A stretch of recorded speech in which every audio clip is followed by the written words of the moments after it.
fyrir þig.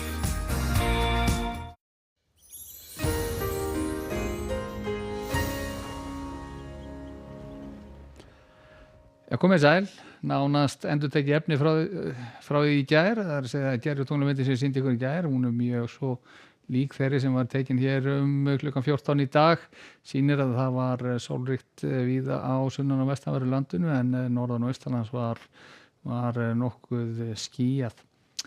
Og var milt sérstaklega á suðvesturhorninu og hiti náði nú reyndar ekki 20 stigum í dag en fór hæst í 19 stig og gerði það á nokkur stöðum á Suðurlandi. En sá landshluti einnig með lágmarkshita dagsins þar sem að hiti náði að skríða niður í 1 gráðu síðastliðna nótt og gerði það reyndar á 2 veðurstöðum.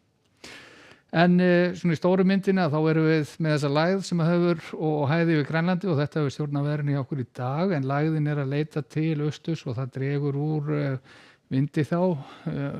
gleiðnar á milli þrýstilína yfir landinu, það kemur dálítið úrkomubakki inn á Austurland nú í kvöld en verður nú svo sem ekki mikið úr honum en þegar það verður komið fram á morgundaginn þá orðið hæglætis veður svona mest allt land eins og við munum sjá á eftir og áfram verður nokkuð milt í veðri hjá okkur því að loftmassin sjálfur nú svo sem ekki mikið að breytast hjá okkur hvorki til hins betra eða verra og svo alltaf túlkunaratriði hvað það þýðir. En varandi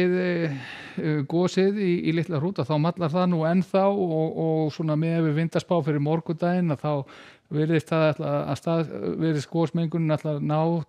til Reykjaneskaga sem gæti verið að fikra sig inn yfir höfuðborgarsvæðið þannig að það að gera fyrir þá sem eru viðkvæmir fyrir því að taka það með inn í myndina. En klukkan 15 á morgun þá verður staðan á þessa leið, það verður nú svona austlæga norðaustlæga átt. Við getum fundið fyrir vindinu hérna með suðurströndinu og sumstaðar norðvestan til en á öðru leyti hæglætis veður og jafnvel hægbreytileg átt hér á suðvesturhorni landsins. Bjartasta veðri verður væntanlega að finna hér vestanlands og jafnvel í innsveitum á Norðurlandin en svona spáin gerir ráð fyrir því að öðru leyti að það verði meira og minna skýjað og jafnvel það geti myndast einhverjar skúrir inn til landsins á morgun seinni partinn. Breytist ekki mikið fram til sunnudags ef eitthvað svona aðeins meira óstöðuleiki og skúraleiðingar þá í innsveitum landsins og það jafnvel frá Suðurlandi og yfir á norðausturhorn landsins. Hámarkshitastölunar verða væntanlega hæstar hér á suðvesturhorninu og gæti verið að fara í svipaðar tölur og gerðu í dag en þennan daginn ætlar líkt og í dag og undanfarna daga verða bjartast á vesturhelmingi landsins en við sjáum að þetta mjög svo átakalítið veður og þannig verður að í rauninni þegar við komum fram yfir helgi sjáum hér þá stöðuna á mánudaginn það svona nokkuð keimlík staða bjart á vestanverðu landinu skýjað austanlands og einhverju svona úrkomu getur gætt þar öðru hvoru og einnig á það við norðurströndina þá verður nú sennilega meira og minna þurrt þar. Og á þriðjudaginn þá í rauninni bara sama myndin uppi þannig að við sjáum að við erum að sigla inn erum í svona rólegri tíð og lítið sem að breytast hvað það varðar næstu daga. Lítið á hvað að gerast út í innum stóra heimi og við byrjum sem fyrr úti í Evrópu, lægðin verði hér skammt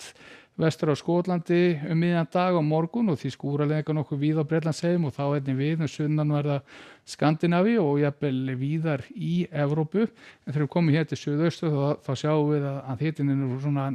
víða orðið nærri 30 stigum og sólríkt farið að verða óþægilega heitt aftur á þeim slóðum getum við sagt. Og sama í rauninni við Spán og það nú þegar viðvaranir gildi, gular og appelsínugular fyrir suðu hér Spánar þar sem hitinn geti verið að slaga í 40 stig, þessi langt yfir líkamshitans og þeir sem hafa kynnst yfir að það afar óþægilegt. Almennt séð á Kanaríeyjum verður hitinn þetta á bilinu 25 til 30 stig og ætlar nú að verða nokkuð sólríkt þar á morgun og ef við endur síðan þessa heims yfirferð í Norður Ameríku þá svo sem sólríkt nokkuð víða mjög svo heitt í Suðuríki Bandaríkjanna og einnig nú sæmilega heitt þegar hann norðar dregur. En við skulum segja þetta gott að vera í dag. Verið sæl.